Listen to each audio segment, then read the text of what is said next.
Hello and welcome back. This is Zach the Lich King with Let's Play Pokemon Silver episode 26. And I'm signing in. Let's continue exploring Goldenrod City. Ah, here's the gym. Whitney. Incredibly pretty girl. She's a crier. What do these guys have going on for us? PP. Okay, he talks about PowerPoints. We saw what happens when you run out of PowerPoints already. Center use an item. Okie dokie. Just more trainer tips. It's still relatively early in the game. It's just taken me forever to get this far. Let's see. Okay, she is watering her flowers.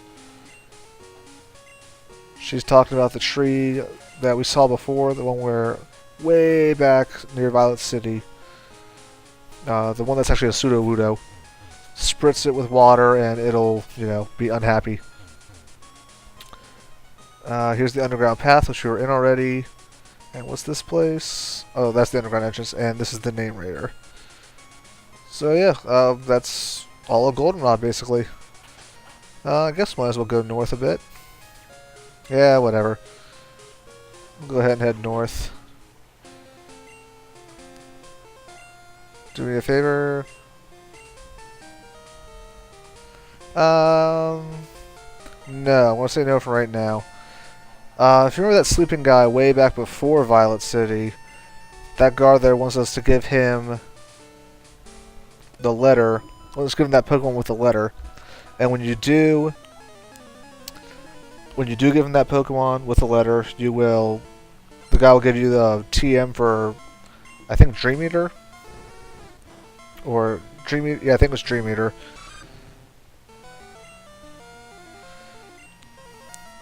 Okay, now we're fighting trainers with Pokemon much more in my league. Or am I more in their league? Anywho, I'm fairly confident with my abilities right now.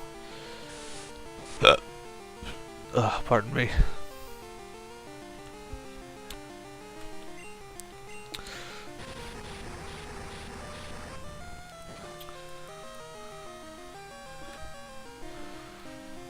Come on. Take your eyes off the keyboard for 1 second, you miss which keys you're on, and you start pressing random buttons.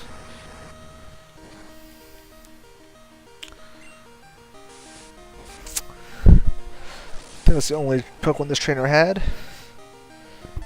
Yep, okay, awesome. Nice to meet you, Cam. Sorry for your loss.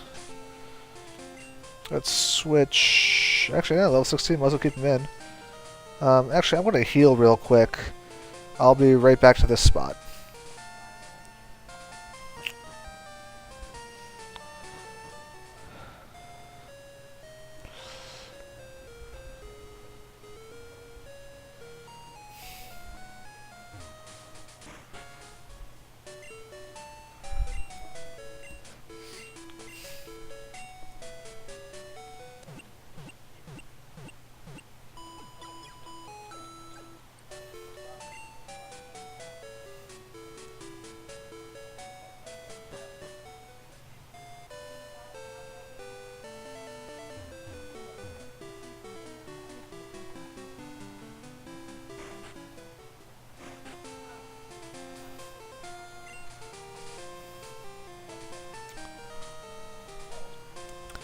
Okay, here I am. Also, one of these spots, but oh well.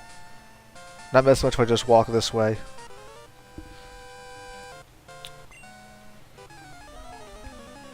Gonna go ahead and embarrass this guy in front of his girlfriend.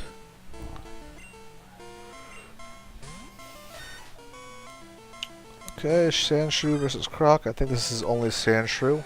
I really gotta start paying attention to what they are showing me of the enemy's team lineup before a battle actually starts. I've just always been used to ignoring it. It's never seemed that important.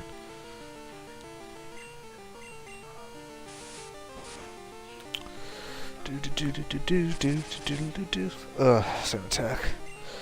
Accuracy is an interesting debuff because you can't rely on it too well. It's like paralysis, but it's also like you can't see it.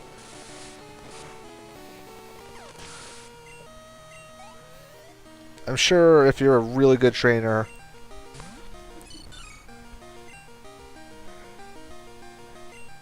I'm sure if you're a better trainer than me at least, you probably use things like accuracy reduction or critical hit ratio increases to great effect. Me, I'm very simple and straightforward when it comes to Pokemon. A move either does damage or it does a stat effect. Whoa, that was terrifying. Let's see, rollout is a pain in the butt attack. So let's see if I can't just... Oh wait, it's a rock type attack, that's no good. It's a rock type attack. Shouldn't be too effective against Balboa. Ha, good, you missed. Oh crap, you probably know Water Gun. Oh, whew, didn't do Water Gun. Okay, good, you can go ahead and do your 5 levels of rollout. Let's use Magnitude. Okay, once you start rollout, I think you're stuck on it for a few turns. Unfortunately, none of my attacks I think are going to be very effective against a Marill. Could pull out Flaffy and use Thunder Shock, obviously, but it's not a dire situation. I'm not afraid of this Marill. Like, I'm afraid of gym leaders. I'm afraid of Ledouche. Not afraid of a random Marill by a random trainer. Croc leveled up. Balboa did not level up. Yeah, ain't gonna lose to you, kid. My Pokemon's lives aren't worth your relationship. So Floater back to the top. I'm just kind of keeping Floater out of inertia, really. Hey, speaking of relying. Really, I can't support a relationship where people talk down about each other like that. Okay, so... Well, we know from experience that Floater is not a flying type. I remember doing that on a couple episodes ago. Back on Route 35, I think it was.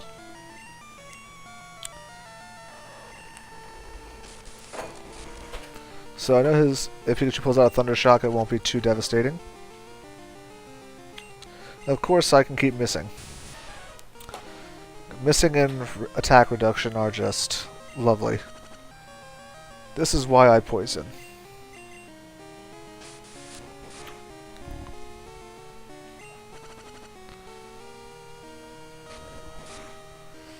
I love how you can typically rely on most trainers not to have too many stat ailment items. At some point, gym leaders start to use them, and then I know the Elite Four uses them at least once per Pokemon. But I don't think there's any set number. I don't know. We'll talk about the Elite Four and gym leaders when we actually get to them. That's way, way off. What is this, episode 25, and we haven't even gotten our third badge yet? Oh yeah. This is going to easily be a 100-episode series. Possibly more.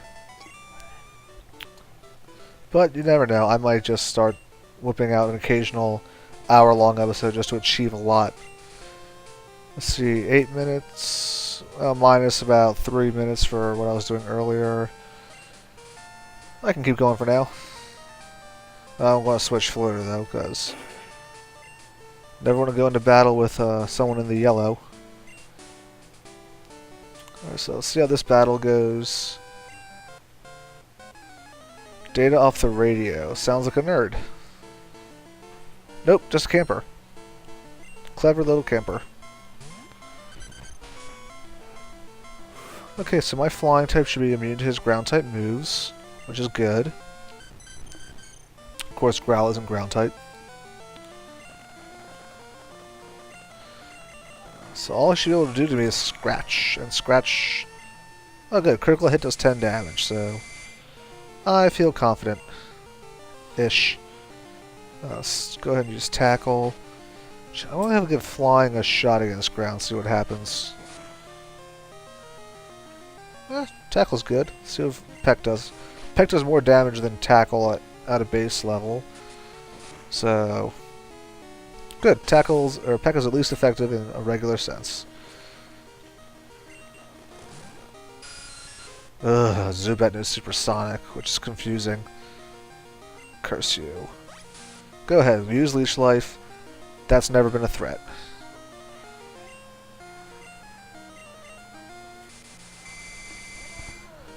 I should look into Zubat. I have one on the PC. Maybe Golbats are more useful than I give them credit for. And Peck. I mean, Leech Life is kind of a useless move. I know eventually it can learn Fly, but then again, so can Owlette. I'm sure it learns some poison attacks, and poison's always been useful to some degree. Yeah, let's spread the load. Oh, of course. I am pro load balancing. Okay, so I think that after the Pokemon Center edit and the length of this battle should be a good 10-minute video. Hey, another Diglett, what do you know? Hypnosis.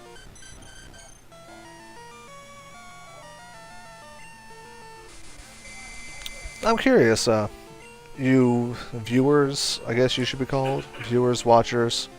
No, I won't call you buds. I'm curious, buds. Are you guys fans of or against the fact that in the games the Pokemon don't actually say their names? In the anime they do, in the manga I think they do, I assume they do. And I can understand to a degree, like in the early games, like especially in Red and Blue, when you know video games were so low tech.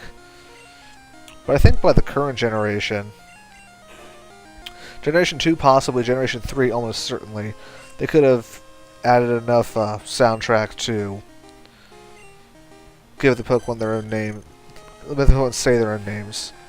So instead of that little tinkling sound, you gotta actually hear it say Diglett. Instead of the little warbling sound, my Pokemon Owlette would be saying Hoot Hoot. Oh, didn't mean to do that. I actually kind of like the 8-bit sound effects. It makes the Pokemon sound a little cute. But, you know, there's arguments to be made in both directions. I think it's cute, but I wouldn't mind hearing the Pokemon actually say Diglett.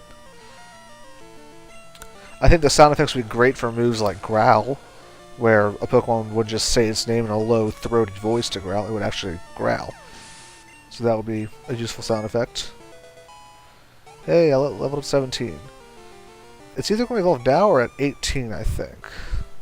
I could be wrong. I haven't memorized the evolution of all the Pokemon in the game.